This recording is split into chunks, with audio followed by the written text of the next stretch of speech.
I stood there, heart pounding, as the security guard escorted me out of the building.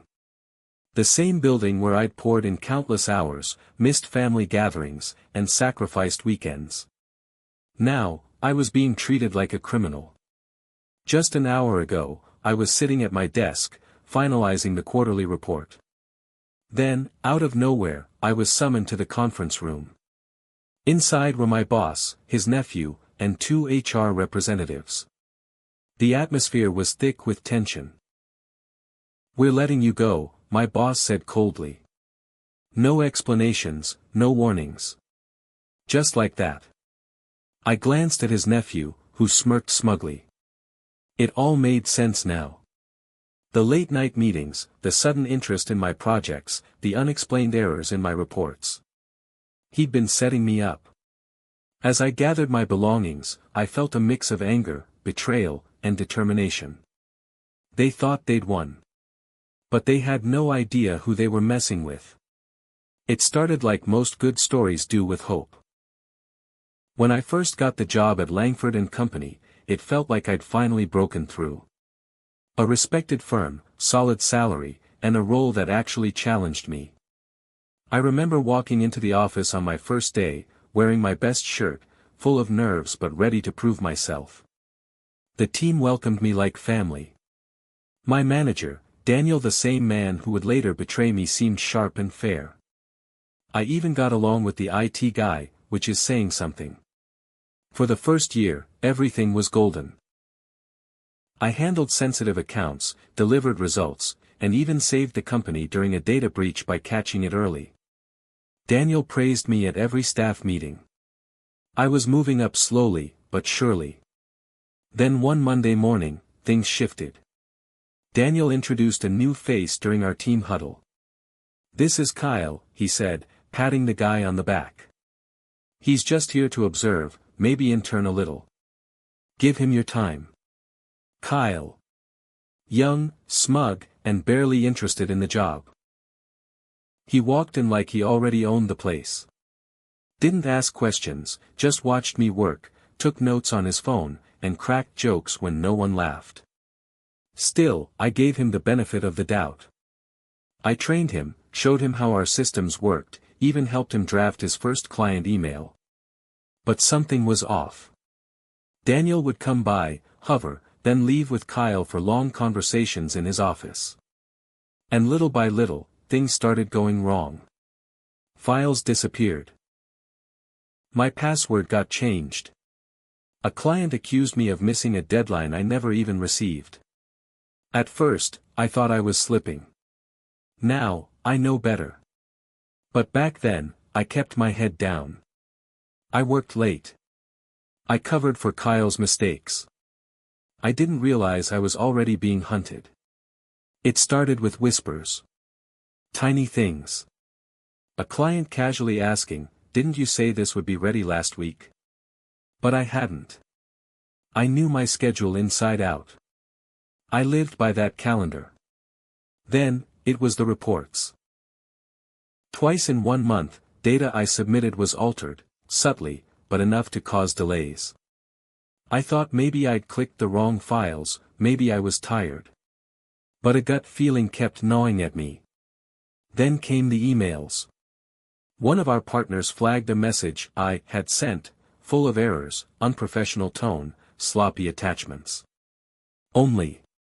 I never wrote it. It had my name. My signature. But it wasn't me. I went to Daniel. Told him what I'd noticed. He brushed it off. "You're under stress," he said. "Happens to the best of us." That night, I stayed late. Pretended to leave, then doubled back after everyone was gone. I needed to know what was going on. I walked past the cubicles toward the server room. That's when I heard voices. Daniel and Kyle. They were in Daniel's office. I crouched by the door, careful not to make a sound. Kyle laughed. "He still doesn't know. Thinks it's just glitches." Daniel replied, "Good. I need him out by next month. You're taking over full-time after that." I froze. My heart didn't race, it thudded, heavy and slow. I felt sick. This wasn't just office politics. They were plotting. Deliberately sabotaging me. I went home that night with fire in my chest. Something inside me had cracked. I wasn't just going to defend myself anymore. I was going to prepare. And I was going to remember every little detail. The next morning, I walked into the office like nothing had happened. Smile on. Shoulders back. But inside, I was wired. Focused. Watching everything. Kyle was already at my desk. Leaning over it. Typing something. He looked up and jumped like a guilty kid caught with his hand in the cookie jar. "Oh. Just, checking a file," he stammered. I nodded. Said nothing. Sat down. The moment he walked off, I checked the recent activity log. He'd copied files. Modified one. Deleted two. All under my login.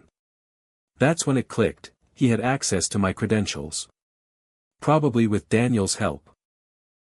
I changed my password that second. Enabled two-factor. Then I called in a favor from an old friend in IT, one who still owed me for covering his butt during that data leak last year. By lunch, I had something better, back-end logs. I printed the access history. Line after line of unauthorized actions under my name, all timestamped when I wasn't even in the building. That was my smoking gun. But it wasn't enough. Not yet. That week, I started backing everything up. Client files, project drafts, even Slack messages. Quietly. Carefully. I kept a separate drive at home. I also began documenting times, dates, conversations, strange behaviors. Every petty move they made. Every shift in Kyle's access. Every project they tried to pin on me.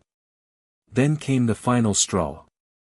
On Friday, just before 5 p.m., Daniel asked to see me.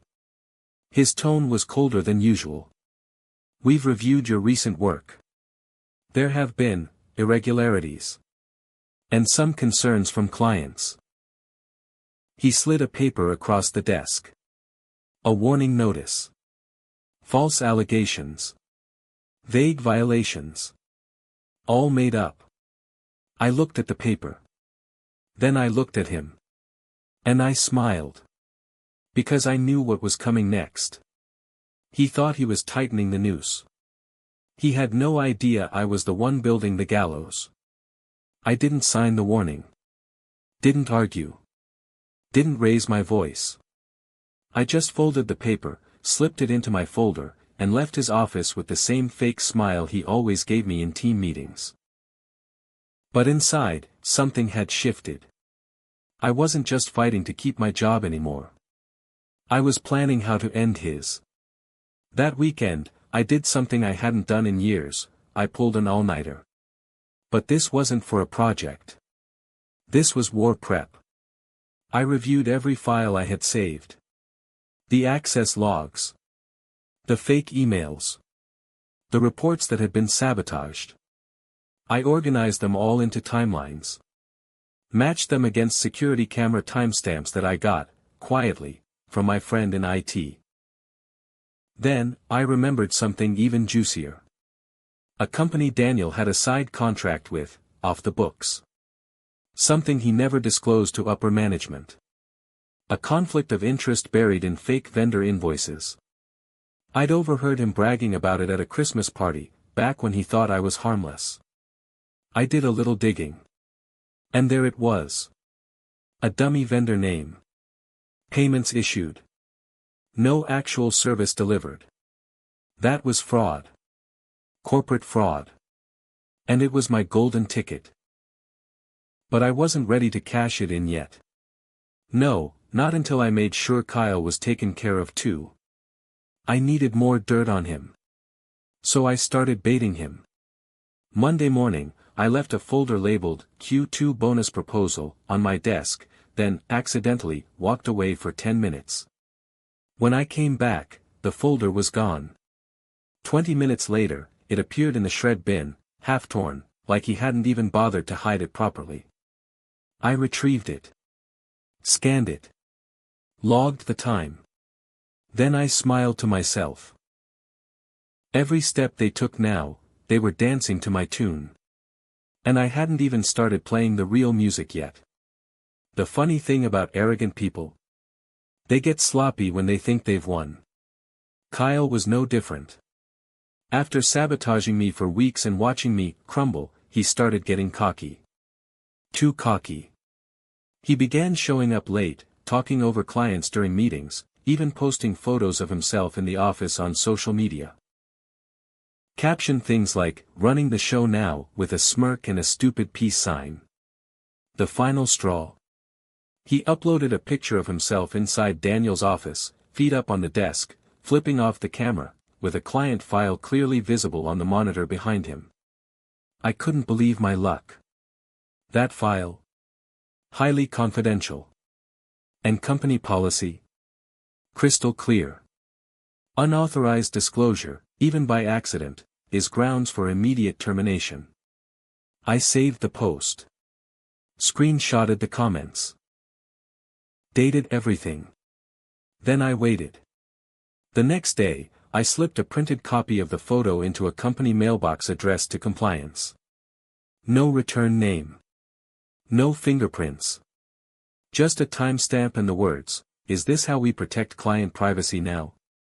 Within 48 hours, an email hit everyone's inbox. Company-wide memo. An urgent reminder about confidentiality, with strong hints about disciplinary action coming down. Kyle didn't show up the next day. Daniel looked rattled. He pulled me aside. Asked if I'd heard anything. I just blinked and said, "Nope." But it's wild what people post these days. I walked away before I laughed.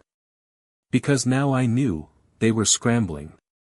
Trying to cover tracks. Trying to guess who was watching. And the best part? They still had no idea the real storm hadn't even started yet. Kyle returned 3 days later. Different suit. Different energy. Gone was the swagger. His walk was stiff, like someone had given him a quiet scolding behind closed doors. But Daniel? He looked worse. He'd lost that oily confidence. He wasn't cracking jokes in meetings. He was snapping at people. Watching doors like he expected someone to burst through with handcuffs. I kept my head down. Smiled. Did my job. But behind the scenes, I was preparing my first real strike. You see, every corporation, no matter how polished, has pressure points. Weak spots. I'd found theirs in a folder marked Audit Season. Turns out, the company was about to be reviewed by an external ethics board. Some standard compliance thing. But if someone, say, me, were to send a neatly packaged report of fraud, sabotage, and insider nepotism, that would change everything. So I compiled it. 40 pages. Clean. Labeled. With dates, screenshots, email headers, and a special appendix, vendor irregularities, possible embezzlement. I didn't send it from my computer. I mailed it. From a post office 3 towns over. Under an alias. With a burner email for follow-up. Then I waited. And while I waited, I began phase 2. I leaked. Small things. I sent anonymous tips to industry blogs. Not slander, just breadcrumbs. Rumors of favoritism at Langford and Company.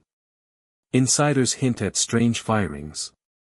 Client data leaked via social media. Each one ended with a quiet line, "Watch what happens during the audit." And people did watch. People in suits started showing up unannounced. Quiet meetings happened behind glass doors. Daniel stopped looking people in the eye. Kyle. He stopped showing up completely. I didn't say a word. Not yet. But in my head, the countdown had begun. 2 weeks after I mailed that report, the audit team arrived. Not the usual clipboard-wielding interns. These were sharp-dressed, silent types. Think, ex-investigators turned corporate watchdogs. They didn't smile. They didn't announce themselves with fanfare. They just started, asking questions. At first, people assumed it was routine. Then, an HR manager was escorted out for a private discussion. Then, they took Daniel. Not out of the building, no, they walked him to a conference room and closed the blinds. 4 hours. No one saw him come out until after dark, and when he did, he looked pale.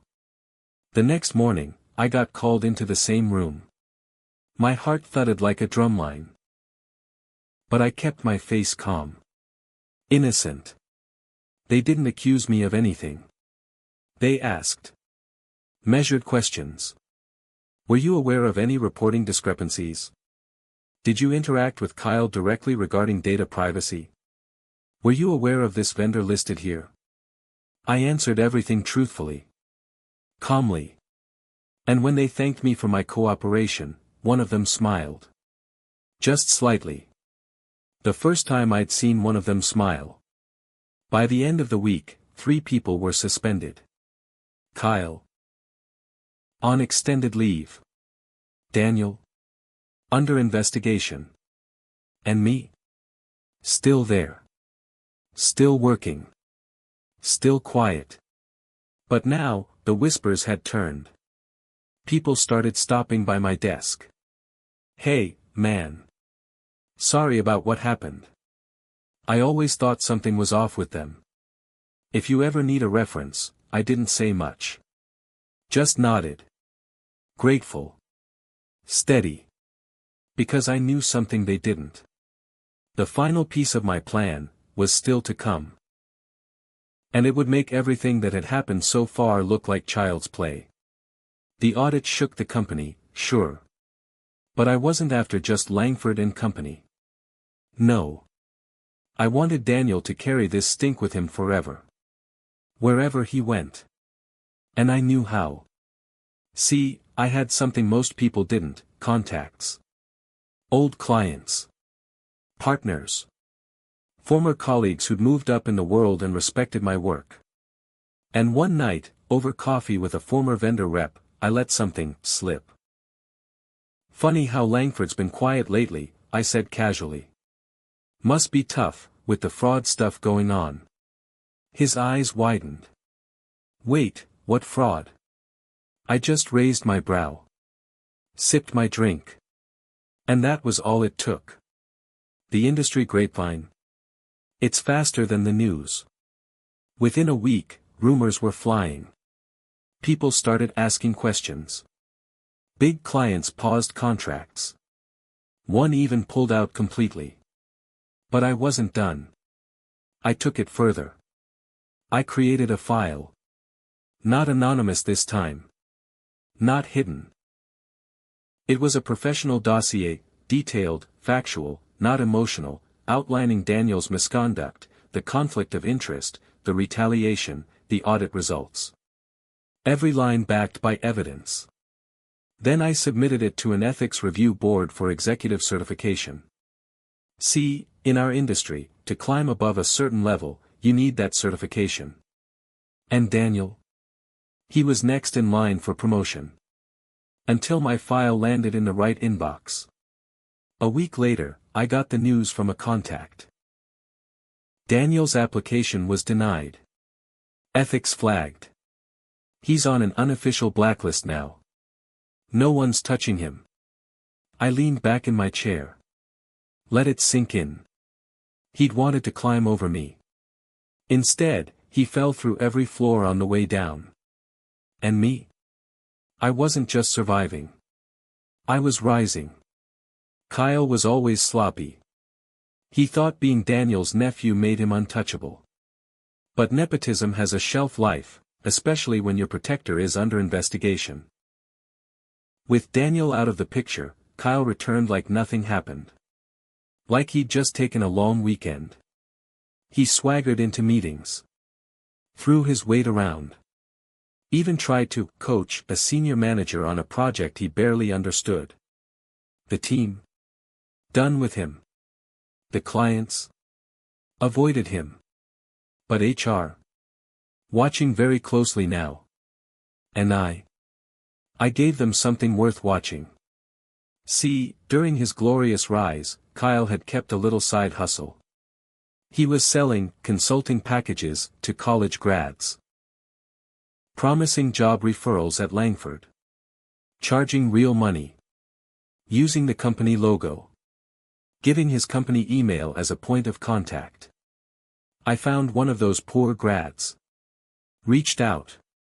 Gently asked if they'd kept any receipts. They had. Oh, they had everything. I packaged it. With the screenshots. The payment proof. The emails where Kyle literally promised, "You'll be in the company within 2 weeks, trust me." I didn't even have to mail this one. I forwarded it directly to HR. Within 24 hours, Kyle was called in. An hour later, he walked out. Box in hand. No goodbye. No ceremony. Just silence. He tried to get another job 2 towns over. I knew someone at that firm. All I said was, "You might want to check with Langford's ethics office before signing anything." He didn't get the job. He stopped posting on social media after that. The golden boy turned to ash. And I, still at my desk, still smiling. Because now, both of them were gone. But I still wasn't done. One final move remained. With Daniel disgraced and Kyle effectively exiled, Langford and Company was a different place. Quieter. More careful. Like a kingdom after a coup. But I wasn't just out for justice. I wanted to rewrite the rules. To make sure no one could pull what they did, ever again. So I made a move. I requested a meeting with the board. It was a bold play. Most employees don't get that far up the ladder without a title to match. But the audit had shaken the structure. People were listening in ways they hadn't before. I presented my case. Not as a victim. As a professional. I laid out not just the sabotage, but the systemic flaws that let it happen. The lack of access controls. The unchecked favoritism. The absence of whistleblower protection. I showed them how it could all happen again. Unless they changed. I expected a polite dismissal. What I got? A promotion. They offered me a new role. Head of Internal Integrity Operations. A mouthful, sure. But in plain terms. I was the new watchdog. I said yes. Not because I wanted power. But because I knew exactly how people like Daniel get away with what they do. And now. I'd make sure they never could again. From that position, I rewrote training protocols. Introduced anonymous reporting tools. Created checks on vendor relationships. Even initiated mandatory quarterly reviews for all exec-level staff. The board loved it. Staff respected it. And for the first time in years, I looked around that office and felt something I hadn't in a long time. Control. Not out of spite. Not out of revenge. But out of balance. I'd built something better from the ashes. But there was still one thing left to do. One final touch. A personal one. Months passed. The company stabilized. Grew, even. New hires brought fresh energy. The ghosts of Daniel and Kyle slowly faded from the hallways, but not from memory. Not mine. I wasn't bitter. I wasn't obsessed. But I had one last thread to pull. Daniel had started a small consulting agency, trying to rebuild his name. Quietly, under a new banner. Leadership coaching, 4 young professionals. I watched from a distance. I waited. Then one afternoon, I got an email. From a friend who'd been approached by that agency. They were considering partnering. All they asked me was, "You ever heard of this guy?" I didn't lie. I just said. He fabricated evidence to fire a top employee, manipulated audits, and got his own nephew caught selling fake job referrals. There's a reason he's not at Langford anymore. That was it. The deal collapsed within 48 hours. 3 more potential partners followed. Each time, someone reached out to me. Each time, I told the truth. Daniel's second chance never took off. Kyle. Last I heard, he was selling car insurance. Still claiming corporate sabotage ruined his future. Neither of them ever reached out. And me? I moved on. Grew. Trained others. Sometimes, I still walk past the old conference room, the one where they tried to break me. And I smile. Because that was the room where they thought they'd ended my story. But all they really did, was start it.